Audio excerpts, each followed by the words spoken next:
میں نے ایسے لوگ بھی دیکھے ہیں مسجد کی ہمسائیگی میں ہوتے ہیں، نماز کی توفیق نہیں ہوتی۔ بعض اوقات یہ دیکھنے میں آتا ہے کہ کوئی جنازہ ہو جاتا ہے تو ظہر کے بعد جنازہ ہے، عصر کے بعد جنازہ ہے، تو گھر بالکل مسجد کے قریب ہے، تو ظہر کے بعد میت اٹھائی جائے گی، تو سب وضو سے ہوتے ہیں، تو نماز کا وقت ہوا تو سب مسجد میں چلے گئے کہ نماز پڑھیں، اس کے بعد جنازہ اٹھائیں گے، اور بے نمازی ادھر ادھر گلیوں میں منہ چھپاتے پھر رہے ہوتے ہیں۔ وضو بھی کیا ہوا ہے رسمن، لیکن مسجد میں جانے کی توفیق نہیں مل رہی۔ وہ سمجھتے ہیں ہم نہیں جا رہے، میاں تمہیں کوئی بلا ہی نہیں رہا۔ اتنے بد نصیب ہو، جنازہ بھی تم اللہ کے لیے نہیں پڑھنے آئے، وہ بھی کسی کے دکھلاوے کے لیے آئے ہو۔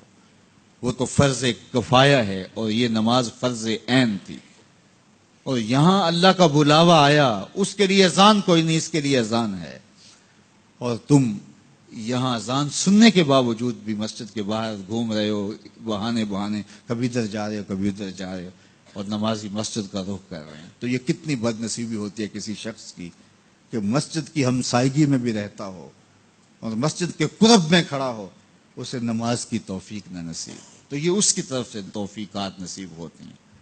میں ایک بات سنایا کرتا ہوں کہ لاہور جب بڑی چہل پہل ہوا کرتی تھی ہمارے ریلوے اسٹیشن پہ، تو بہت سارے لوگ ریلوے کے ذریعے آیا کرتے تھے، تو وہاں کلیوں کی قطاریں ہوا کرتی تھی۔ ایک بوڑھا کلی، ٹرین کا وقت ایسا تھا کہ وہ رکی آ کے، تو اس نے کسی کا سامان اٹھایا، تو میکلوڈ روڈ پہ جانا تھا، تو راستے میں نوری مسجد پڑتی ہے، تو اس نے کہا قریب آ کے کہ بابو جی میری نماز عصر رہتی ہے، تو ذرا 2 منٹ کے لیے رکیے، میں نماز پڑھ لوں۔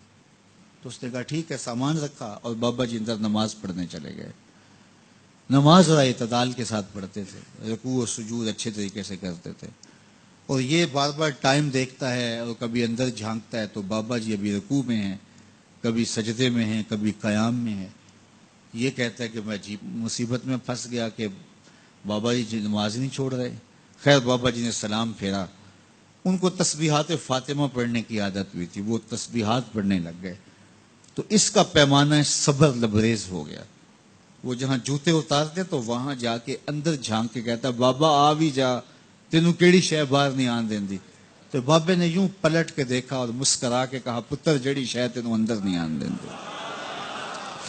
وہ نہ بلائے تو بندہ قرب میں بھی کھڑا ہو تو اندر نہیں جا سکتا۔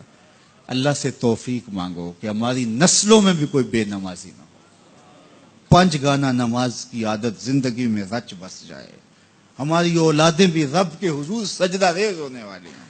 قیامت کے دن جب حکم ہوگا کہ اللہ کو سجدہ کرو، بے نمازی اس دن تو چاہیں گے سجدہ کریں، آج کوئی نماز پڑھتا یا نہیں پڑھتا، اس دن تو ہر کوئی چاہے گا کہ آج سجدہ کریں، لیکن بے نمازی چاہے گا کمر اکڑ جائے گی، سجدہ کر نہیں سکے گا۔ قرآن بتاتا ہے کچھ لوگ جہنم کی طرف دھکیل کے لے جائے جا رہے ہوں گے، ان کو کچھ لوگ پوچھیں گے ما سلککم فی سقر، تم جہنم کو کیوں جا رہے ہو؟